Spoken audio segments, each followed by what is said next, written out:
We are now living in a generation where everyone thinks they need the best of the best gears and smartphone to get started on social media in 2026. But do you really need a Pro Series iPhone?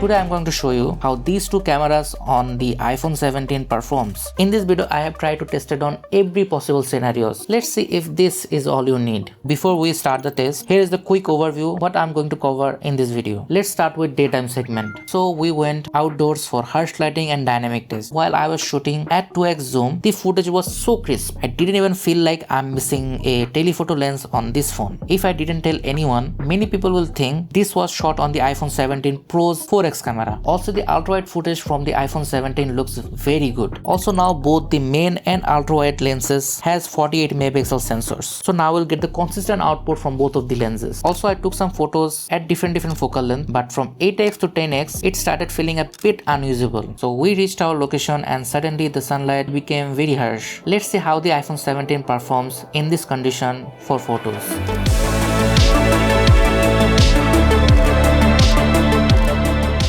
To put it in simple words, it's just perfect. Natural shadow, great dynamic range. The zoomed in shot I took were all very crisp and detailed. Also, I was so impressed by the video quality. The dynamic range wasn't messing up. Before jumping into the nighttime samples, let's go to a place with more shadow.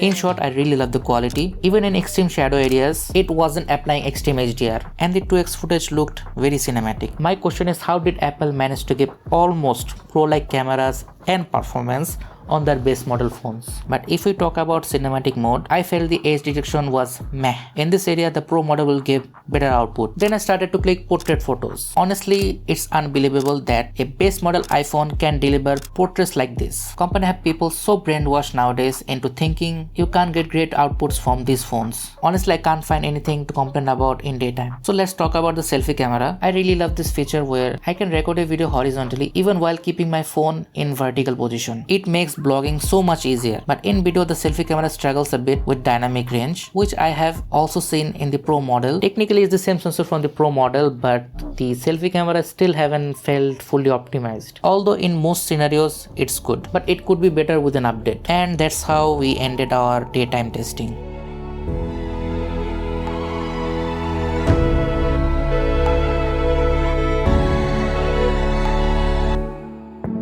Finally, we have reached the part where every smartphone camera struggles the most, the night time. Let's see how these two camera performs at night. I started from moderate lit areas and went all the way to completely dark areas with very little light, and here is the results.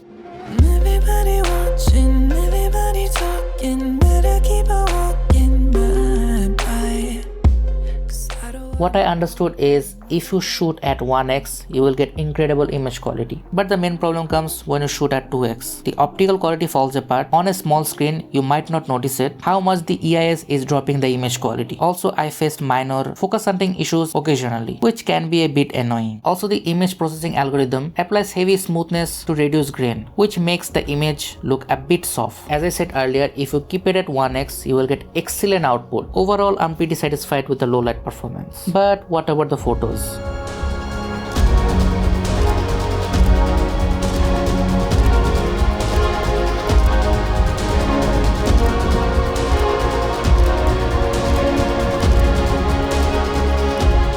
I really don't understand how Apple is not giving me any way to criticize this phone. And for the first time in Apple's history, they have made a best value for money phone. Now some Apple user and Android user will say how this is a value for money phone. Listen carefully. Earlier, to get this kind of quality, people always had to go for the Pro models. But now, even with the base model iPhone, you're literally getting the Pro model flavors on a base model, and now also it has 120Hz display. What more do you need? Overall, it's a good phone for almost 95% of the people. But we always think we need the best gear, otherwise we won't get the best output. Maybe that's a wrong perception, and for the remaining 5%, the people who putting pressure on their parents or buying the Pro models on EMI, even though they will never use their full potential. Honestly, it's a total waste of money. And the companies also plays mind games with us so that we treat it as a status symbol. Maybe settling down for less always doesn't mean you're missing out on something big. Maybe that's what you actually needed.